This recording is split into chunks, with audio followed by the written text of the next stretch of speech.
नमस्कार दोस्तों, आपका फिर से स्वागत है हमारे YouTube चैनल में। दोस्तों, हम आपको बता दें कि खेसारी लाल यादव के खिलाफ गैर जमानती वारंट जारी कर दिया गया है। हो सकता है कि वो जेल चले जाएं। दोस्तों, क्या है पूरा मामला, हम आपको पूरा डिटेल से बताते हैं। आप लोग वीडियो में बने रहिएगा और वीडियो अच्छी लगी चैनल को सब्सक्राइब जरूर कीजिएगा।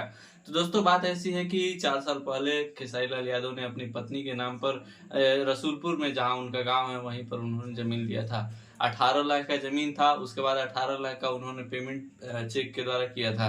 लेकिन जब चेक बैंक में जमा किया गया तो चेक बाउंस कर गया। फिर उसके बाद जब बाउंस होने के बाद उन पर केस हुआ और उन पर अभी गैर जमानती वारंट जारी कर दिया गया है। दोस्तों, बता दें कि पहले भी वारंट जारी किया गया था और वारंट पर उन्हें मतलब कोर्ट में जाना था, लेकिन वो कोर्ट में समय से पहुंच नहीं पाए। बार बार जब कोर्ट पर में समय से नहीं पहुंच पाए तो कोर्ट द्वारा उन्हें गैर जमानती वारंट जारी कर दिया गया है। तो दोस्तों, आगे क्या क्या होता है पूरा अपडेट हम आपको देते रहेंगे इस चैनल पर। अब वीडियो में बने रहिएगा।